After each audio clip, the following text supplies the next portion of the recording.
O senhor é Nestor Cerveró. Seu sobrenome do meio, como é que pronuncia? Cunhat. Cunhat. É nome valenciano. Valenciano. Nestor Cunhat Cerveró. O senhor pode, por gentileza, me confirmar o nome dos seus pais? É Nestor Cunhat. Na Espanha, o Brasil, que aliás é o contrário, né?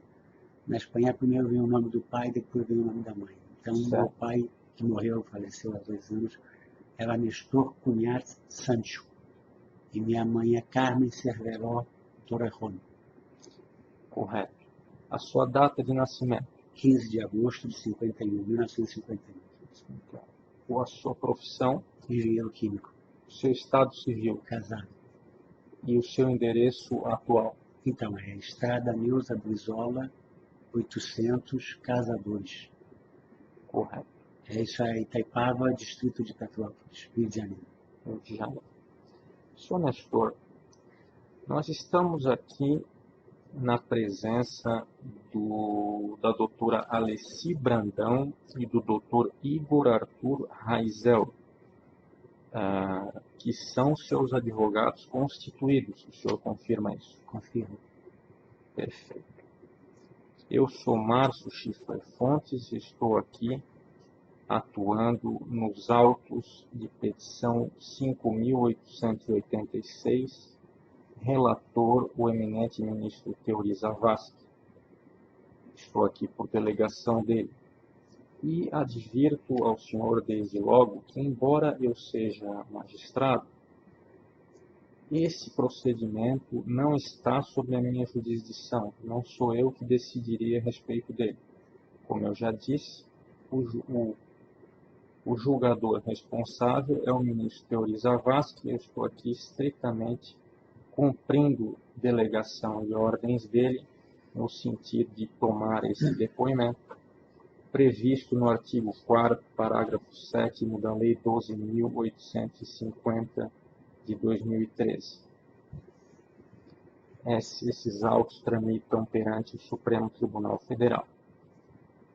Além disso, eu devo cientificar o senhor que esta audiência concorre para a homologação do acordo por parte do Poder Judiciário, ao qual incumbe neste momento apenas a verificação de sua regularidade, legalidade e voluntariedade, e que, independente dos termos que o senhor já tenha subscrito, junto com seus defensores, com o Ministério Público, os benefícios da colaboração premiada, a exemplo do perdão judicial, da redução da pena privativa de liberdade ou sua substituição por restritiva de direitos, serão definidos apenas no momento da sentença pelo magistrado competente e dependerão de colaboração efetiva e voluntária com a investigação e com o processo criminal, considerando a relevância da colaboração prestada, e desde que dessa colaboração advenha um ou mais dos seguintes resultados, tudo conforme o artigo 4º caput da Lei 12.850/2013.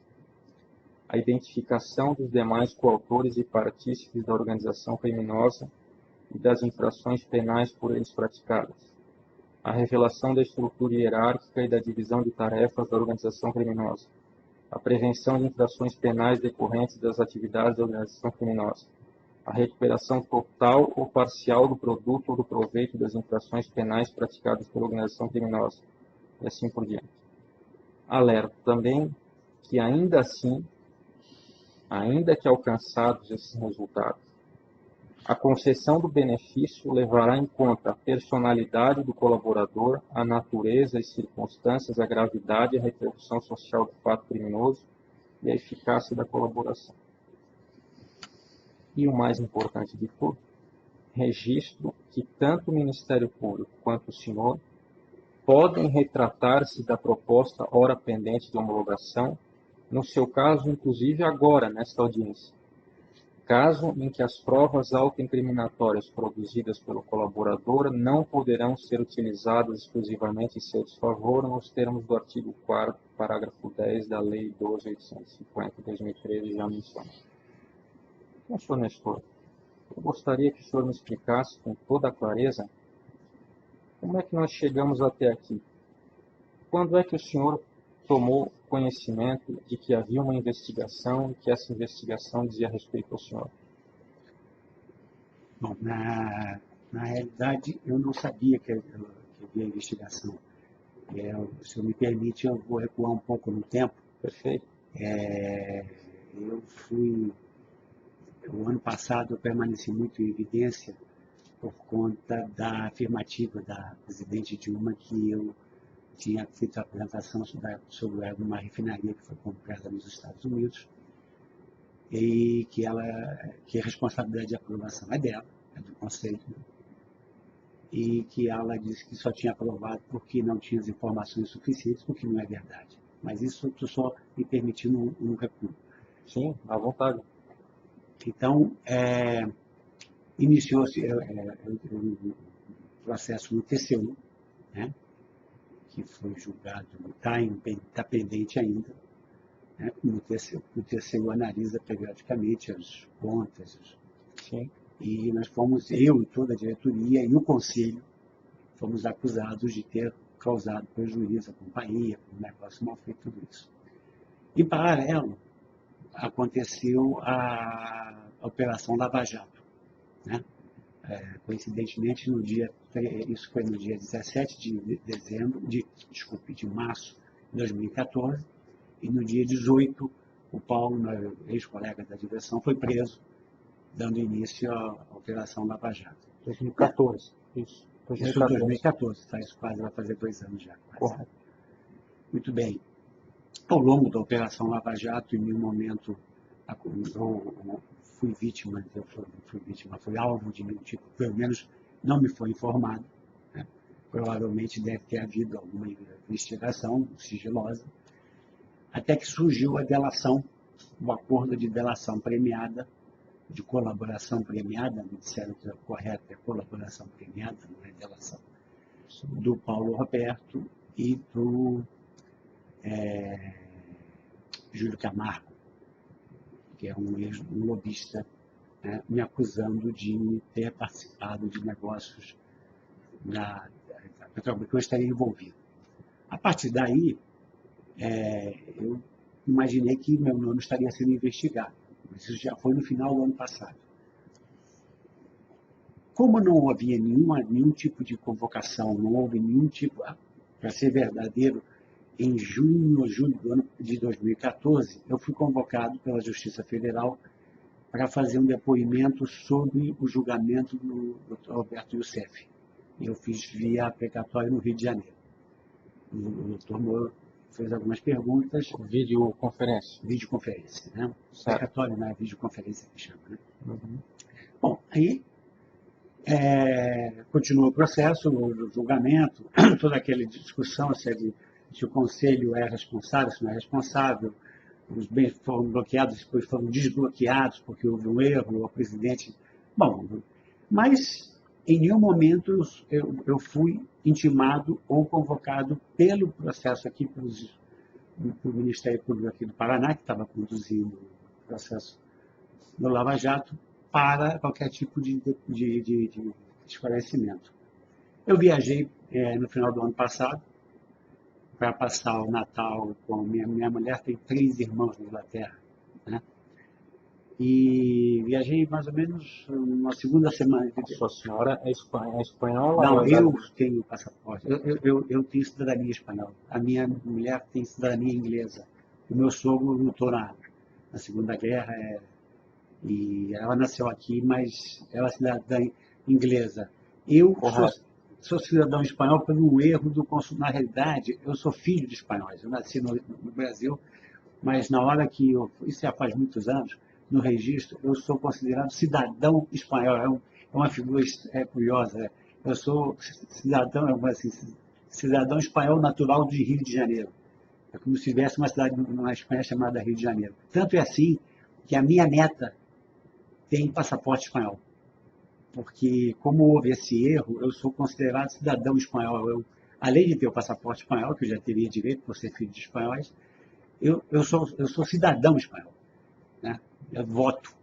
Eu exerço o direito de voto na Espanha e tudo isso. Meu filho tem o passaporte espanhol e a minha mulher, por ser filha de cidadão inglês, ela tem o passaporte britânico. Né? Bom, aí mas nós fomos para a Inglaterra, nós não fomos à Espanha. Passamos um mês de Natal lá com uma irmã que mora em Cambridge. Ela tem 3 irmãos, um mora em Londres, a outra mora em Dover e essa irmã mais nova mora em Cambridge.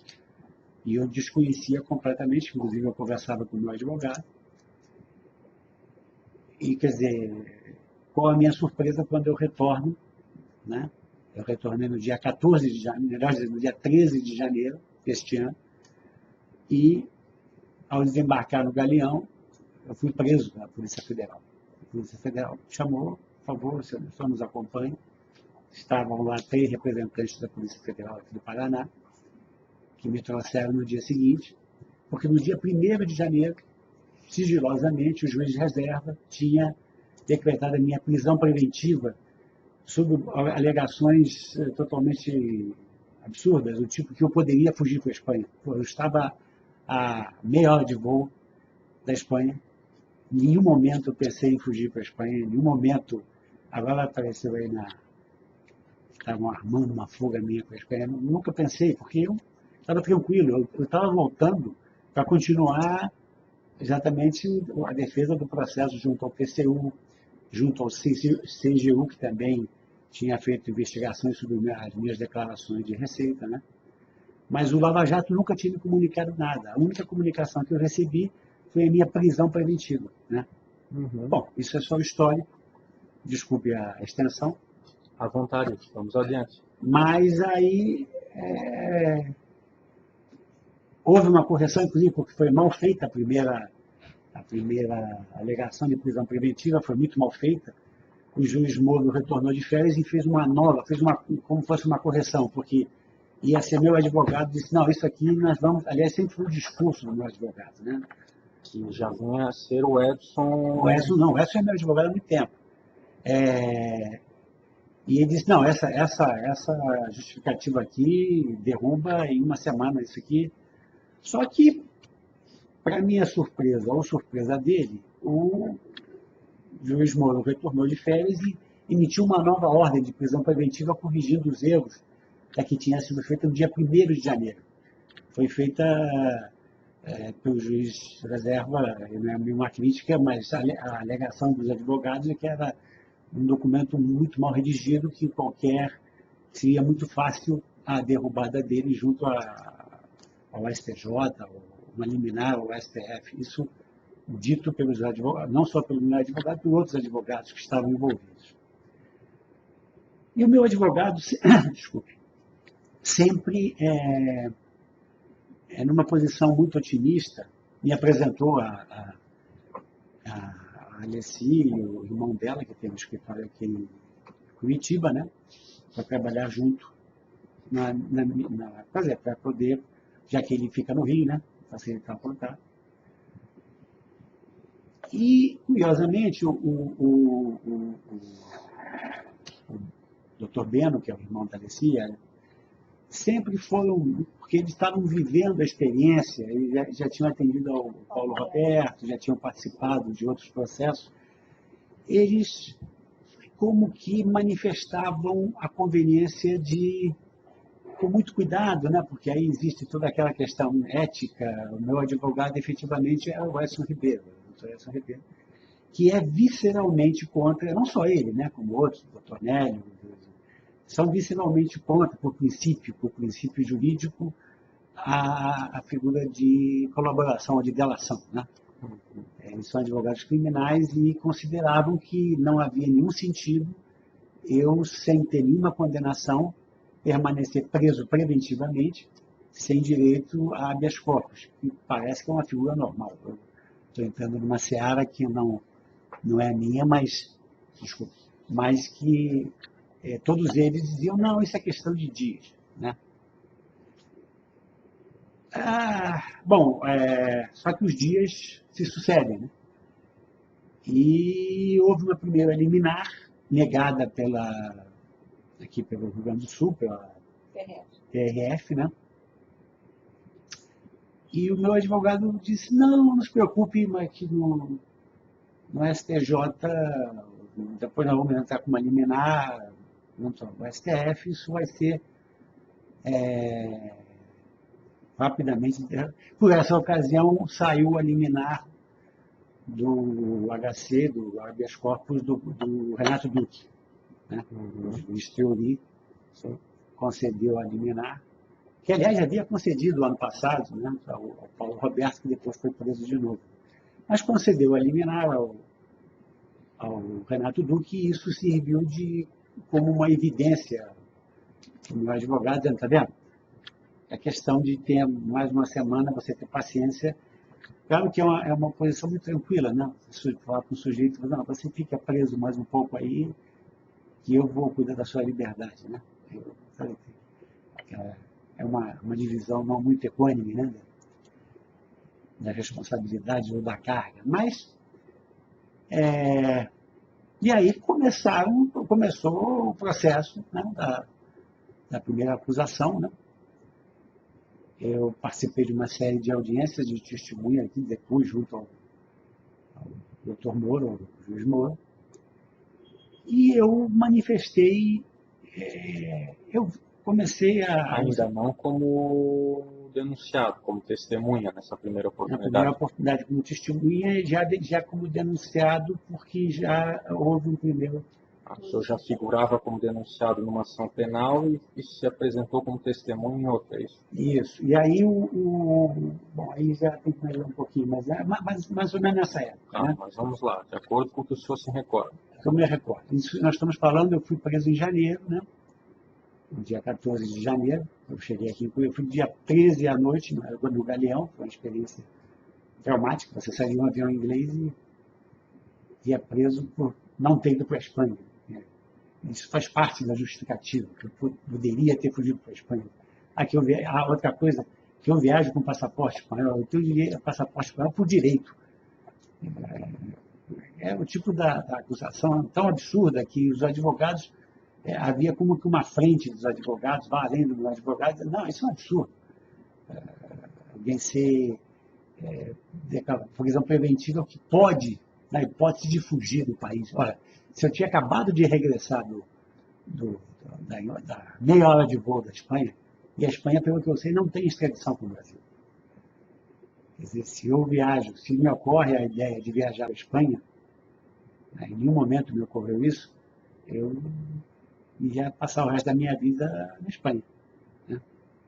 Aliás, teve gente que me disse, por que você não ficou na Espanha? A Espanha não tem, pelo que eu sei, não sei, se eu sabe. A Espanha não tem acordo de extradição com o Brasil. Mas, como eu não estava preocupado com isso, eu estava tranquilo, né? Eu retornei sossegado. Mas aí eu vi que passava o tempo, um mês, passavam 2 meses, e aí eu comecei a manifestar a minha preocupação e a minha ideia de seguir o exemplo que tinha sido feito pelo Paulo Roberto, pelo Júlio Camargo. Aliás, o Júlio... Alberto Youssef. Não, o Roberto Youssef estava preso. O Roberto Youssef é reincidente, já serviu até de base para outras relações, foi apoiado pela Justiça aqui do Paraná, fizeram um acordo excelente com ele, fizeram um acordo excelente com o Paulo Roberto. O Paulo Roberto, apesar de ter desviado uma quantidade de recursos enorme, ficou menos de um ano em prisão domiciliar, né, porque foi considerado um colaborador padrão. Me obrigaram, inclusive, a uma... Eu fui convocado em Brasília por uma CPI extremamente desgastante, na qual o Paulo Roberto posou de vítima de um homem que estava enojado e arrependido dos feitos. E eu fiquei extremamente surpreso e curioso, porque eu conheço o Paulo Roberto há 20 anos, e o Paulo Roberto, a primeira coisa que fez, tão logo se aposentou, tão logo saiu, foi abrir um escritório para continuar fazendo aquilo que ele falou que estava enojado. Mas foi exaltado, foi quase carregado em ombros pelos deputados, porque era o relator, era que ia acabar com o governo, havia toda uma carga política, né? E eu fui acareado com o Paulo, né? Eu tive que sofrer alguém falando mentira na minha frente, né? E posando de vítima, né? De arrependimento, e dizendo que ele estava profundamente arrependido, e foi exaltado. Aí, isso, quer dizer, soma-se esses fatos todos, doutor Márcio. Esse é um ponto importante. O senhor vinha preso sempre lá na Não, preso superintendência? não, eu nunca, aí não, eu não estava preso, eu estava solto. Eu fui a Brasília atendendo a um convite, uma convocação da CPI do ano passado. Tá, mas isso no ano passado. Ano passado. Tá, correto. Mas e quando o senhor disse que foi preso no dia 13 ou no dia 14 De janeiro deste ano. Pois é. O senhor foi trazido então para a superintendência da polícia aqui em Curitiba e lá ficou. Estou lá até hoje. Na realidade, passei uma semana, houve lá no centro médico preferido, CNP, né? Mas eu, pela questão da delação, fui trazido de volta, porque lá, não é que, desculpe, não é que é uma questão, mas a gente convive com todo tipo de preso, né? E aí a Polícia Federal, o Ministério Público julgou mais conveniente que eu ficasse aqui, essa segurança é maior. Nessa cariação com o Paulo Roberto, ainda no ano passado, isso foi em dezembro do ano passado. Dezembro do ano passado, o que o senhor acompanhava ou o que o senhor cogitava a respeito dessa investigação? Não, Paulo Roberto Costa já era visto como um colaborador. Não, já era visto, não, já era um colaborador. Já era um colaborador. Consagrado. Consagrado, vamos usar essa expressão, consagrado. Tá? Isso. O senhor, naquela altura, evidentemente, o senhor tinha conhecimento ou possivelmente cogitava de vir a ser implicado naqueles fatos, fossem verdadeiros ou fossem mentirosos que lhe eram assacados. Sim. Inclusive uma comissão parlamentar de inquérito, Sim. de grande repercussão. Sim. O que o senhor refletia a esse respeito? Pois eu refletia que eu iria responder a um processo. Isso já começava a ficar evidente, mas com qualquer processo no Brasil, né, você responde em liberdade. Em nenhum momento eu cogitei, tanto é assim que eu viajei para a Inglaterra, uma semana depois. O meu advogado falou, será que... Porque no dia que eu viajei, eu fiquei até, como já tinha havido essa cariação, eu até conversei com o meu advogado e falei, será que não há uma restrição à minha viagem, alguma coisa assim? Ou seja, será que eu já não estou sendo alvo de algum tipo de investigação? E não houve nada. Quer dizer, eu mostrei meu passaporte brasileiro, o passaporte brasileiro aqui e mostro o passaporte espanhol na Europa, que você passa direto, né? A diferença é essa. E voltei, aí sim fui preso. Né? O que me levou, aí, retroagindo, quer dizer, vendo essa consagração, vamos chamar assim, do Paulo, a exaltação do Paulo, vendo a figura do Barusco e do Júlio Camargo, que espontaneamente, aconselhados pela advogada do Paulo Roberto, né? Se é a doutora Beatriz. Eu não sei o nome direito, eu sei que é advogada, tem um nome conhecido, sobrenome conhecido, Cata Preta. Cata Preta, né?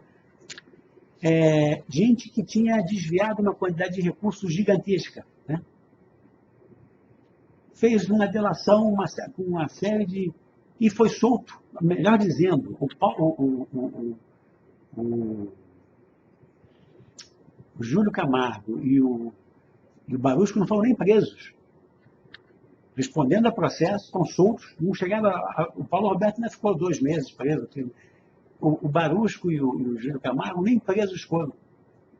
Sendo que o desvio de recursos deles foi muito maior do que me era imputado. Né?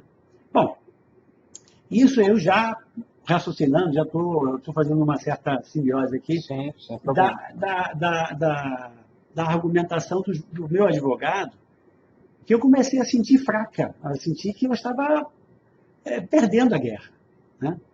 Embora fosse ser julgado, eu falava, aí devo muito a ajuda tanto da doutora Alice como do doutor Benos, irmão, que, de certa forma, de uma forma ética, profundamente ética, né? Porque o meu advogado efetivo era o Edson, que de forma nenhuma delação não é necessidade, é questão de tempo, o STF vai derrubar, o STJ vai derrubar, mas eles começaram, olha, o que você vai conseguir,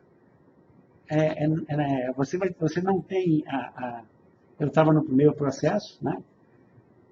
Que era a compra de um apartamento em Ipanema, pelo qual eu já